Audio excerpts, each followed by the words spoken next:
Hello everyone, myself Kanika and welcome to my YouTube channel. और हमने class 11th के लिए बीएसटी सब्जेक्ट में चैप्टर 3 स्टार्ट किया हुआ है, जिसका नाम है private, public and global enterprises.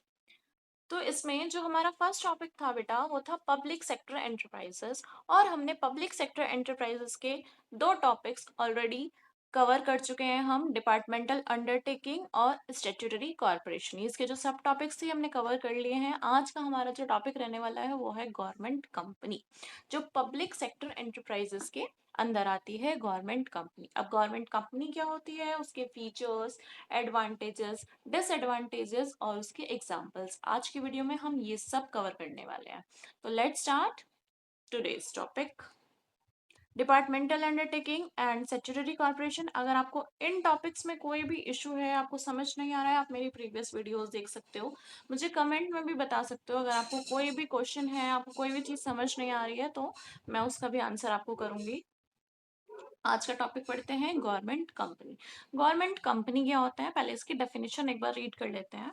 A government company is a company in which the government, either central और state, holds at least 51% of the paid-up share capital. These companies are registered under the Companies Act 2013 and function like private businesses but are owned and controlled by the government.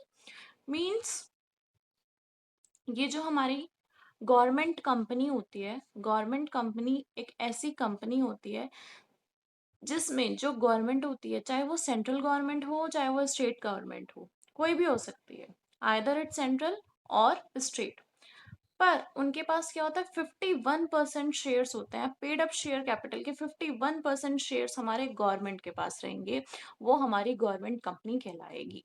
More than 50%, कम से कम 51% share होने ही चाहिए, तभी वो company government company होगी। जब उसके 51% share government के पास होंगे, सेंट्रल गवर्नमेंट के पास होंगे, स्टेट गवर्नमेंट के पास होंगे, किसी के भी। And these companies are registered under the Companies Act 2013 and function like a private business but are owned and controlled by the government. और ये जो कंपनीज होती हैं ये रजिस्टर्ड रहती हैं कहाँ, under the companies act 2013, under the companies act 2013, under the companies act 2013 में ये रजिस्टर्ड रहेंगी और फंक्शंस करेंगी बिल्कुल प्राइवेट बिजनेसेस की तरह, लेकिन कंट्रोल में रहेगी हमारे गवर्नमेंट के।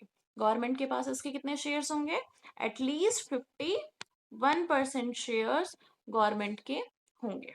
ठीक है, 51% शेयर्स गवर्नमेंट के होंगे, सेंट्रल गवर्नमेंट के होंगे या फिर स्टेट गवर्नमेंट के होंगे। ये कंपनीज रजिस्टर्ड रहेंगी कंपनीज एक्ट 2013 में और फंक्शंस करेंगी जैसे एक प्राइवेट बिजनेस फंक्शन करता है, और बट लेकिन ओन रहेगी या फिर कंट्रोल में रहेगी हमारी गवर्नमेंट के। ठीक है, आई होप इतना आपको क्लियर होगा। Moving to the next topic, which is features of government.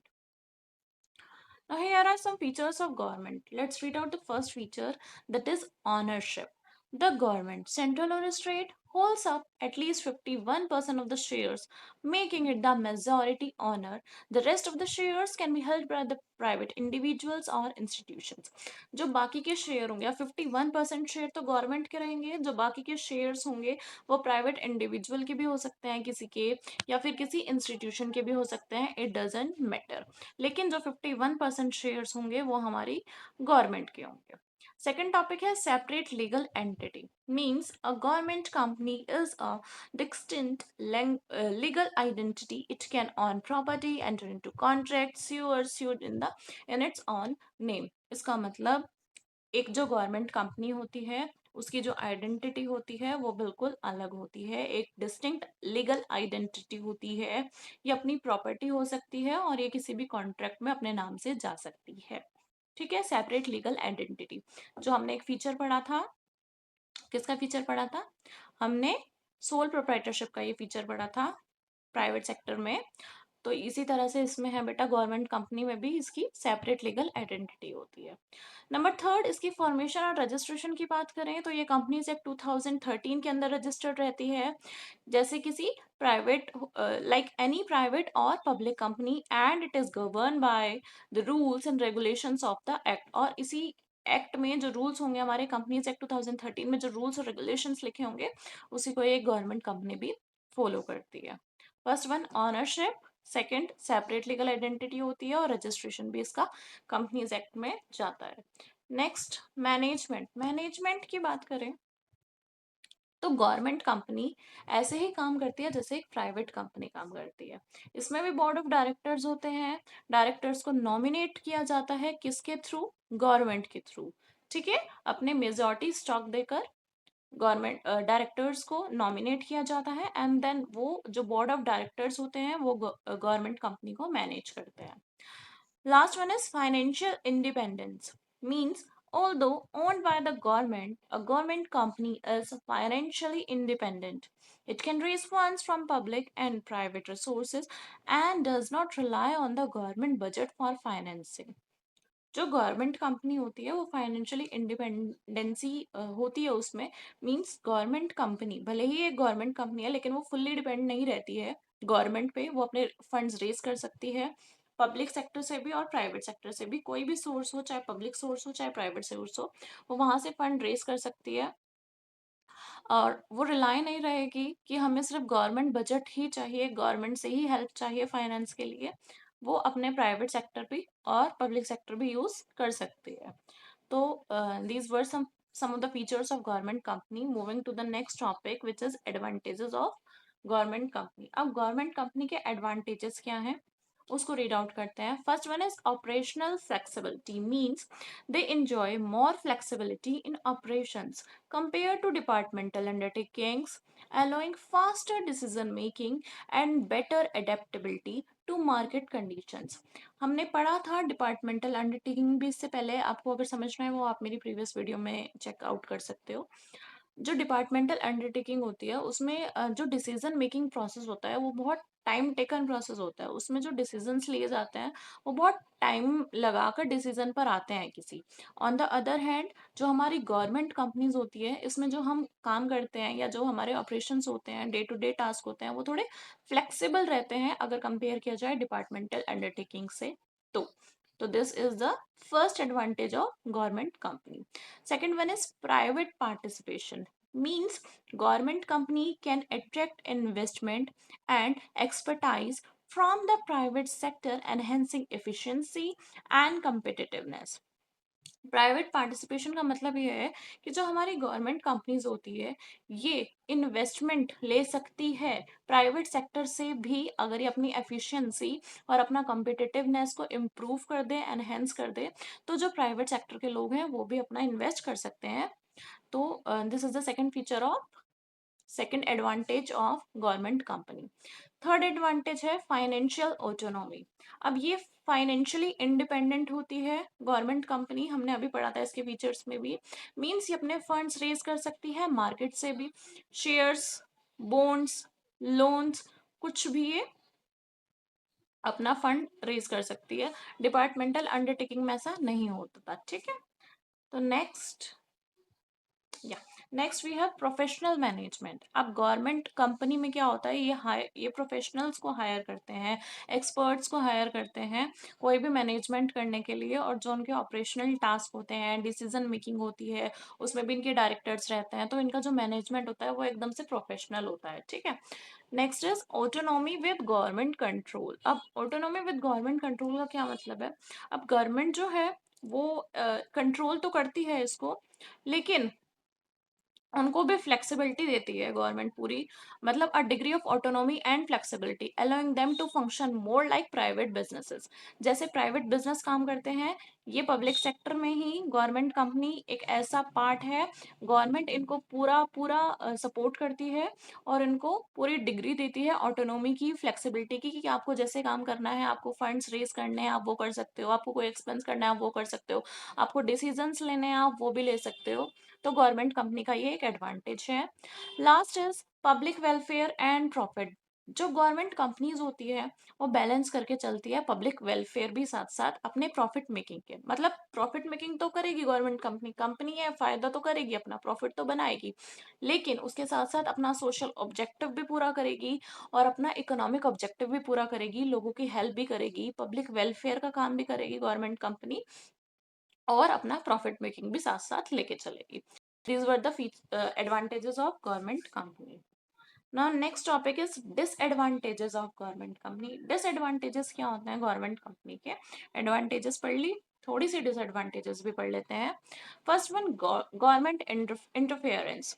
अगर हम बात करें कि फाइनेंशियली इंडिपेंडेंस तो होता है गवर्नमेंट कंपनी में, लेकिन फिर भी जो हमारी गवर्नमेंट कंपनी है जिसके पास 51% शेयर्स होंगे, एटलीस्ट 51%, उससे ज़्यादा भी हो सकते हैं, लेकिन जिसके पास इतने शेयर्स होंगे वो इंटरफेरेंस करेगा ही करेगा। तो गवर्नमेंट का भी यही काम है, गवर्नमेंट इंटरफेरेंस होगी, लिमिटेड होगी लेकिन होगी। Second is corruption and inefficiency. जैसे बाकी के पब्लिक सेक्टर एंटरप्राइजेस होते हैं, गवर्नमेंट कंपनी में भी ये वाली चीज़ है, डिपार्टमेंटल अंडरटेकिंग हो गया या स्टेचुटरी कॉर्पोरेशन हो गया, उसमें भी थी। और गवर्नमेंट कंपनी में भी ये होता है कि यहाँ पे क्या होता है, जो मिस मैनेजमेंट हो जाता है कई बार, क्योंकि गवर्नमेंट एम्प्लॉयज होते हैं तो मिस मैनेजमेंट हो जाता है, करप्शन के चांसेस रहते हैं, इनएफिशिएंसी हो जाती है कई बार। एंड थर्ड डिसएडवांटेज है accountability issue. Although they are subject to the government audit, government companies may not face the same level of scrutiny or pressure to perform as private companies. इन पे इतना pressure नहीं रहता है जितना private companies पे रहता है, प्राइवेट कंपनी के एम्प्लॉयज पे रहता है। जितने वो अकाउंटेबल होते हैं इतने गवर्नमेंट कंपनी के एम्प्लॉयज अकाउंटेबल नहीं होते, अगर एक कंपैरिजन किया जाए तो। ठीक है, गवर्नमेंट कंपनीज के ये लोग भी जो ऑडिट होते हैं वो सब करते हैं अपने गवर्नमेंट, लेकिन फिर भी इनको काफ़ी फ्लेक्सिबिलिटी प्रोवाइड हो जाती है in comparison to private companies. Next, conflict of objectives. अब ऑब्जेक्टिव्स में कई बार कॉन्फ्लिक्ट्स आ जाता है, कैसे? द कंपनीज में face conflicting objectives between generating profits and fulfilling social और public welfare goals which can dilute their focus। अब कई बार ये कंपनी के देखो, जैसे मोटिव क्या हो गए, दो मोटिव हो गए। फर्स्ट वन तो हो गया प्रॉफिट मेकिंग, सेकंड हो गया सोशल ऑब्जेक्टिव। अब कई बार जो कॉन्फ्लिक्ट हो जाता है थोड़ा सा ऑब्जेक्टिव में, कि हम पब्लिक वेलफेयर गोल को पूरा करें या हम अपना प्रॉफिट मेकिंग को पूरा करें, तो उस चीज में कई बार कॉन्फ्लिक्शन आ जाता है। Second is bureaucratic delays. Means government companies may still be bogged down by bureaucratic processes, especially when dealing with government officials or regulatory approvals. कई बार जो गवर्नमेंट कंपनीज होते हैं इनका जो काम होता है बेटा, वो इंस्टेंट काम नहीं होता, उसमें बहुत टाइम लग जाता है ना, फॉर्मेलिटीज वगैरह करने में। जो गवर्नमेंट ऑफिशियल्स होते हैं, गवर्नमेंट एम्प्लॉयज होते हैं, उनके अप्रूवल लाने में या उनको उनके रूल्स हो गए, उनके रेगुलेशंस हो गए, तो उस चीज़ में काफ़ी डिले हो जाती है। Last is risk of political pressure. जो डिसीजंस गवर्नमेंट कंपनीज बनाती है वो कई बार पॉलिटिकल कंसिडरेशन, मतलब पॉलिटिकल इश्यूज को लेकर बनाती है। बिजनेस नीड्स को अपनी साइड में रख देते हैं वो लोग। कई बार ऐसा होता है कि बिजनेस के जो नीड्स हैं, जो जरूरतें हैं, उसको तो एक बार साइड में रख दिया और सोचते किस तरह से हैं, पॉलिटिकल लेवल पर सोचते हैं, जिसकी वजह से क्या होता है, गवर्नमेंट कंपनी का जो काम करने का, जो परफॉर्मेंस करने का लेवल होता है वो थोड़ा डाउन चला जाता है। ठीक है, क्योंकि बिजनेस की नीड्स पूरी नहीं होती, नीड्स कौन सी पूरी होती है, पॉलिटिक्स की। तो इसीलिए इसमें रिस्क रहता है कई बार पॉलिटिकल प्रेशर का। तो ये थोड़ी सी डिसएडवांटेजेस हैं। अब जिसकी एडवांटेजेस होंगी उसकी डिसएडवांटेजेस भी बेटा कंफर्म होंगी ही होंगी, तो हमें दोनों को साथ साथ लेकर चलना है। नेक्स्ट थोड़े से एग्जांपल्स देख लेते हैं गवर्नमेंट कंपनी के। First is steel authority of India limited, जिसे हम सेल भी बोलते हैं, SAIL, steel authority of India limited. Second, oil and natural gas corporation, ONGC, oil and natural gas corporation, ONGC। Bharat heavy electrical limited, BHEL, and Hindustan aeronautics limited, HAL। तो ये examples थे government company के। आपको कोई भी इशू है, अगर आपको कोई भी चीज़ समझ नहीं आ रही है, आप मुझे कमेंट बॉक्स में बोल सकते हैं। ठीक है, मैं श्योरली वहाँ पे रिप्लाई करूँगी आपका। And I request you everyone, please like my video and subscribe my channel for more videos.